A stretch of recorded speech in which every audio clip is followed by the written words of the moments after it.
Golden sun rises over Okohia village, Ihiala town, Anambra state. On red earth paths, women sweep, smoke rises from kitchens, and children run joyfully, starting a beautiful morning. Meters away stands the Okafor family compound. Colorful flowers bloom, a silver Toyota Corolla is parked, and clothes sway in the breeze. It is a simple home filled with warmth, peace, and comfort. Inside, Adaeze Okafor hangs tiny baby clothes on a line. Nearby, her husband Nnamdi arranges work documents before leaving. They were lovebirds with two beautiful boys. The villagers admired them. Adaeze asked her husband warmly, "You'll be back before dark, won't you?" Nnamdi responded as he made his way into the car. "Of course. After all, you all are waiting for me," he said, driving off. Adaeze's newborn Chibuzo slept quietly in the bedroom, while Adaeze fed her first son Eche. Eche ate so well, laughed so loudly, and was always fond of his mom and grandmother.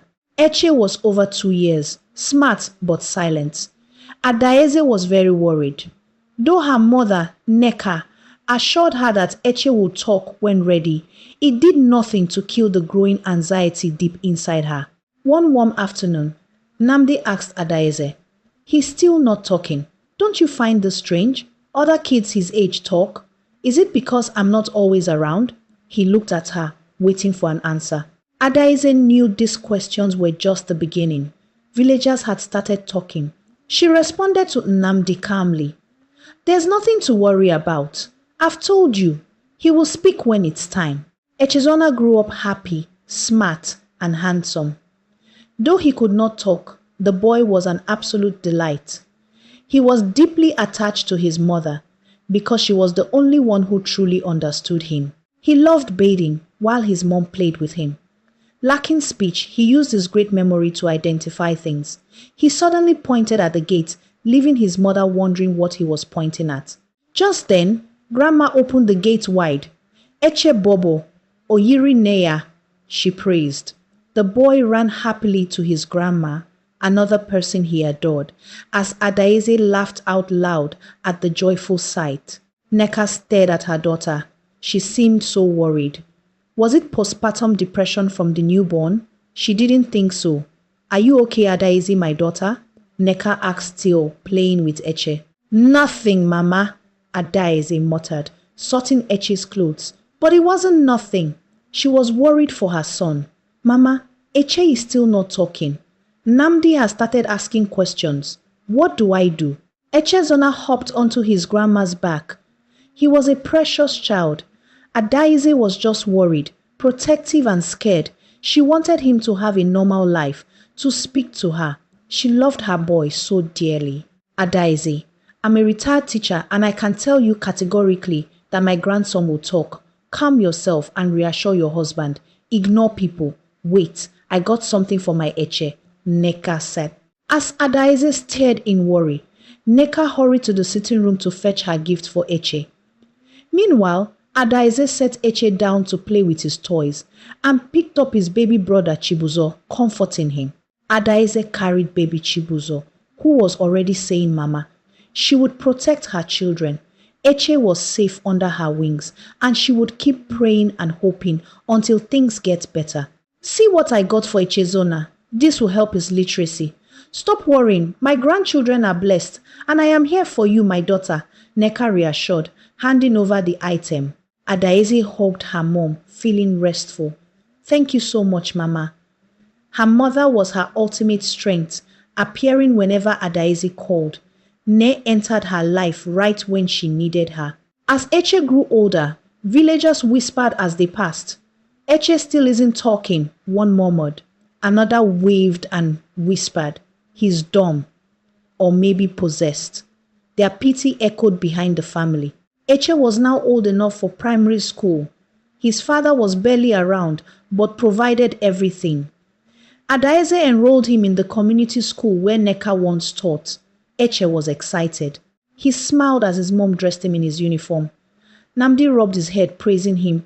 "Oyiri Neya, my handsome boy, say goodbye." Eche just waved. Nnamdi smiled and left for work. On his first day of school, Eche made a friend, Somto, a dark, handsome, smart boy his age. Miss Amarachi Nwafo welcomed them, holding Eche warmly as Somto carried Eche's lunch box. Eche was so happy, sitting restless in the front row as lessons went on. Some children found him strange when he didn't talk, but Somto was genuinely thrilled to have him there. Before he knew it, the day was over and Eche was overjoyed. He ran to hug his mom, who waited outside the school gate with his baby brother. He hugged her, smiling ear to ear. As they walked home from school, Adaeze held Eche as villagers greeted them with baby Chibuzo jerking happily on her back. She ignored the gossips as they made their way home. Immediately they got home, Eche took his book from his bag, staring into it as if reading in his mind. Adaeze smiled warmly as she put young baby Chibuzo to sleep. After putting Chibuzo to sleep in the room, she went straight to help her son with his assignment. She couldn't believe how excited and happy today had been for him. Eche, I am coming to help you. She held his little hand, tracing through the letters. Alphabet A, she said. Eche smiled, following her through the tracing. Adaeze's heart swelled with joy as she encouraged him. Eche's focus filled Adaeze with hope. He was always with her, even helping in the kitchen. Though silent, his bright eyes and eager mind proved every small step was a victory. As he grew older, Eche became closer to his mom.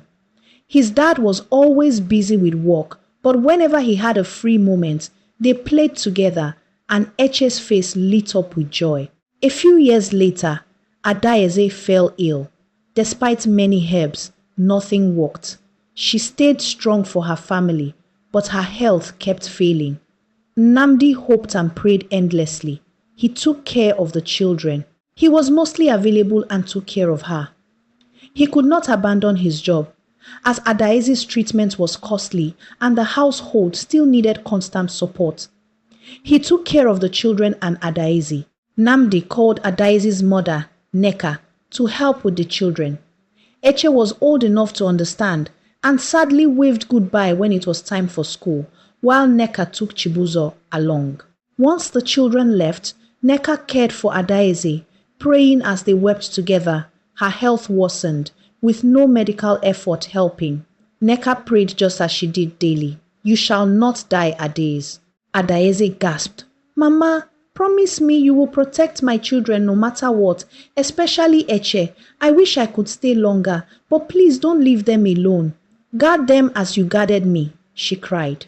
Adaeze's death tore Nnamdi apart. He aged rapidly, lost in constant thoughts, staring at her photograph.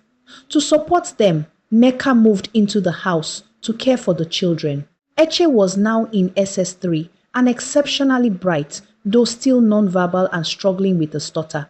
Buchi bullied him constantly, but Somto stood up and fought for him. Buchi, please, not today. His teacher, Miss Ugochi, offered private lessons, encouraging him to study hard and excel in non-verbal work. Eche read widely and proved brilliant in math, English, essays, physics, coding, and chemistry. At midnight, Eche would wake up screaming. Chibuzo would hug him crying and calling his name, Eche, it's only a dream, while their father watched in painful silence from the doorway with folded arms. The dreams were constant. In his dreams, his mother appeared, offering him a microphone. Each time Eche rejected it, Adaeze simply looked at him and smiled gently, while Eche screamed in confusion. Some nights, he would wake up sweating. Other nights his father, or Chibuzo, woke him up. It's just a dream, they would say, but the dreams were becoming frequent. He needed to tell his grandma. Relatives who often visited Nnamdi asked him why Eche remained silent. Nnamdi would reply sadly. His mother's death took his voice. Sometimes he would say, perhaps he blames me for her passing. As years flew by, Eche and Chibuzo grew close. They played football and studied daily under Neka's warm care. Nnamdi stayed buried in work, never understanding Eche's silence as university neared. Eche rushed into the house. He had aced his JAMB exam.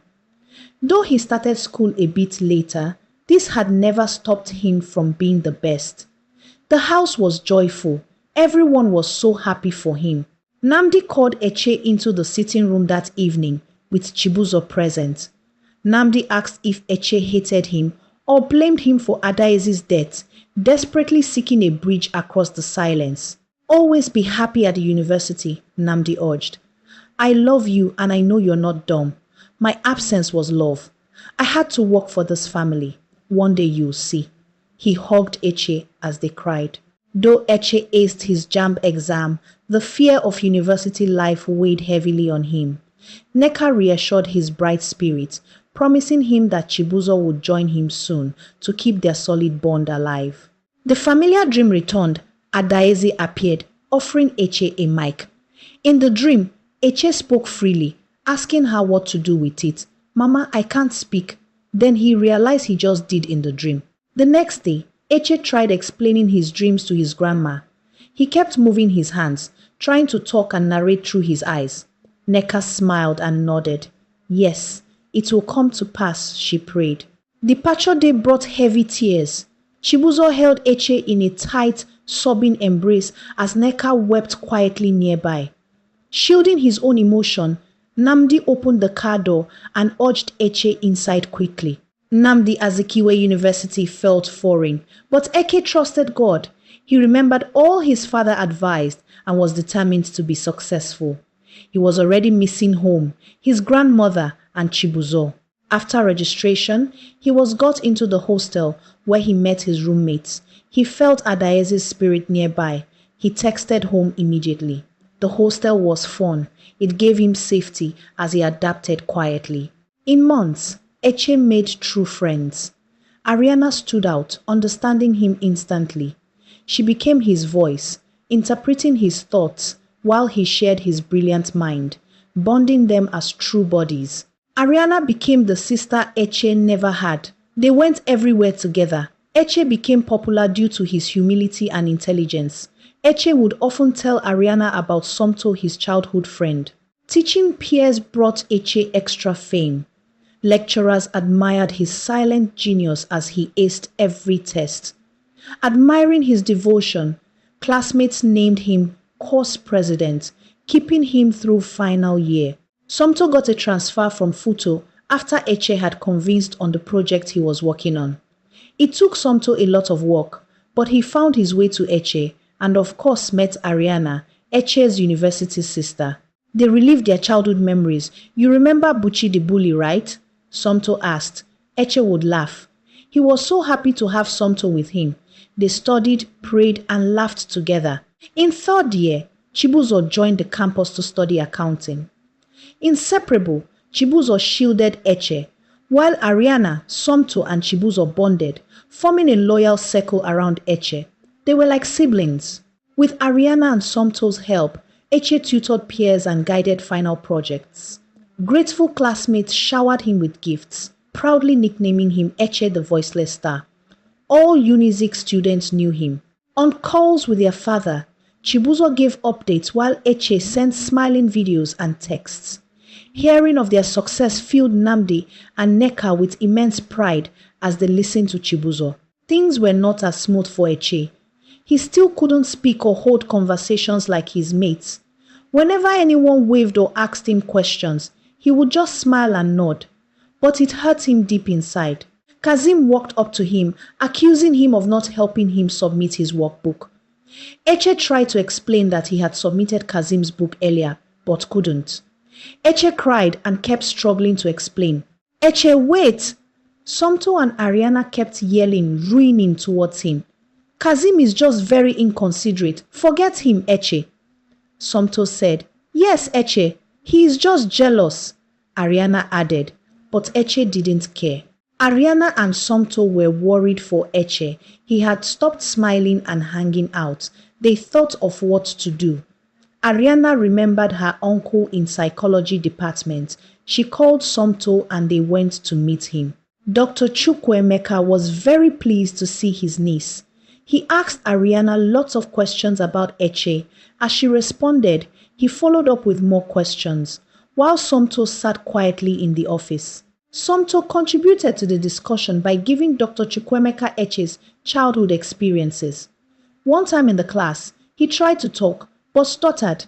Then, everyone laughed at him. He didn't try again. He is not mute. It could be psychological or emotional. I need to meet with him as soon as possible before I can say anything else, Dr. Emeka said after listening to everything they had shared. Eche, we care for you. That's why we want you to give this a shot. What do you have to lose? Please just see him once, Ariana pleaded. They had been convincing him for weeks. Eche, do this for you. After a month of struggle, Eche decided to give this a shot. He convinced himself not to expect anything. Dr. Chukwuemeka was very careful with him. He didn't push it. He only asked questions. Dr. Chukwuemeka didn't want to believe all hope was lost. He gently observed Eche, did some tests and checks, wrote down some things and smiled. He had seen this before and he was going to help Eche. He handed Eche an SP toolkit and some therapy activities to try out intentionally. Eche, please do not lose hope on yourself. I am not saying this will work like magic, but please give it your best. Eche prayed in his mind. Jesus, I believe, as he started with the activities, medications, and toolkits that the doctor gave him. He followed through every night and practiced speaking like he was advised. After a year, Chibuzo informed Nnamdi and Nneka they didn't understand is Eche sick. Nnamdi asked. Dr. Chukwuemeka decided to explain to everyone so they could understand the issue and support Eche. Echezonachukwu experienced severe speech anxiety. It was triggered by early fear and negative social feedback, leading to a protective silence that causes his throat muscles to tighten when forced to talk. Clinically, this is selective mutism and muscle tension dysphonia, where fear constricts the throat.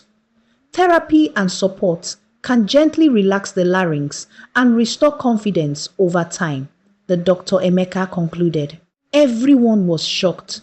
Eche buried his head sobbing. His father Nnamdi was so sad. I thought his mom's death. Oh my God, Eche, I am sorry. What can we do? Is this my fault? Doctor, please help my son. Somto reassured Nnamdi and Nneka. Don't worry, we are here for Eche. He already started therapy and he is making significant progress. The room remained tensed as the conversation continued. Dr. Chukwuemeka told them that this was team effort. Eche needs us to make this work. Our support, reassurance, and our prayers. Everyone was happy. Nnamdi's heart was still heavy, but he had hope. It's been a few years. Eche dreamt of his mom. All these years he could feel her strong presence around him, but that night she appeared in his dream and like before, she offered him a microphone. How do I use it? Mommy, he asked before she vanished and he woke up. Eche realized he'd just muttered mommy. This past few months he'd been trying out words and sentences. He went back to sleep. Eche, did you just say yes I will? Amanda pointed. She was so sure she heard Eche speak. The class was surprised and happy. Somto smiled because that wasn't the first time. Ariana heard and rushed in. Eche, is it true? She asked, hugging him from behind. Eche hid his face, embarrassed. While the entire class cheered joyfully, the news traveled round campus. Some believed while others doubted. Back at home, Nneka and Nnamdi discussed Eche's progress. Chibuzo had shared the news, and they couldn't hold back their joy. Nnamdi shared the news with his kinsmen and relatives, and Nneka did as well. I wish Adaeze was alive to see this day, she said, wiping her tears. Nnamdi smiled in sadness. I remember her telling me to be patient and give Eche time. I miss her, he lamented. Then his phone rang. A video call from Eche and Chibuzo. Good. Ah! Evening, sir, Eche muttered slowly. His father praised him. Echezonachukwu, good evening. God bless you, my children. They all laughed as the call continued. It was the last semester of final year. Project presentation was no joke. Eche, Somto and Ariana read day and night. Their research was one that the faculty was really looking forward to. They knew it. More research continued. This was Eche's dream, and he wanted to defend the project with his friends. They prayed and studied hard, questioned themselves, sent questionnaires to medical and IT institutions. His therapy sessions didn't stop. While Ariana and Somto continued with research, Dr. Chukwuemeka prepared him for project presentation. Chibuzo, Namdi, and Neka supported Eche with their presence. "Go again, Eche. This time take it more smoothly. Believe it," Dr. Chukwuemeka encouraged. Chibuzo folded his palms in prayer as Eche went over the recitals again, and this time it was great, much better. "You see, that was perfect," Dr. Chukwuemeka praised, while Eche hugged his brother Chibuzo. "This was an emotional moment for the family. I am grateful." Eche thanked Dr. Chukwuemeka. He was happy. 4 days to the presentation. They were well prepared. The app demo, trial sample, and the defense documents were ready. They practiced their parts again and again, Eche stammering through it all. Eche, Somto, and Ariana were dressed for their big day. As Eche fixed his grey suit, Somto and Ariana cheered him up. "Fine, man. You look really good." They all laughed, making their way to the defense hall. The hall was packed and tense. Anxious, Eche paused, but his friends squeezed his hands. "You got this," they whispered. Side by side, they walked in with full confidence to their seats. "Help me, Lord," Eche muttered in anxiety. "Come on, this is your dream," Ariana said. "Stop stressing. We got you, and God got us," Somto added. It was finally their turn to present the project. The hall fell strangely quiet. Sensing his late mom and family's prayers, Eche smiled softly. "My name is Echezonachukwu, and this is Speech Connect," he uttered aloud, leaving everyone in total shock. Speech Connect was born from my struggle with speech. We created this app to empower people with speech challenges to communicate, connect with support, and find their voice with confidence. His story gripped the room. "They misunderstood me," Eche cried. "They thought I refused to speak, but I was fighting to find my voice." Silence filled the hall as tears welled in every eye. After their presentation, the entire hall stood in applause. Dr. Chukwuemeka watched proudly as peers rushed to congratulate them. It was a deeply joyful and fulfilling moment of triumph for them. Chibuzo ran to hug his brother, weeping with pride for their family. "Mommy would be so proud of you," he wept softly.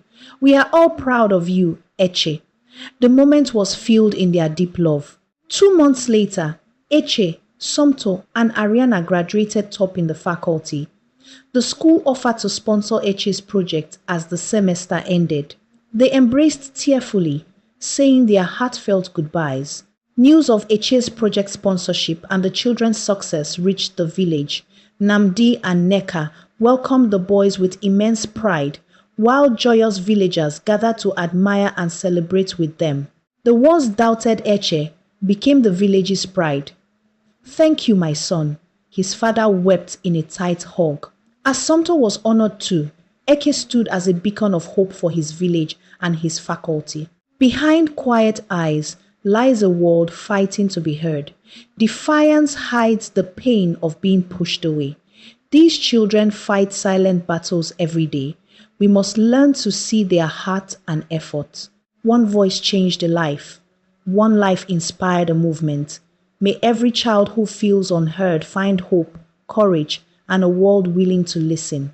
Their story begins today.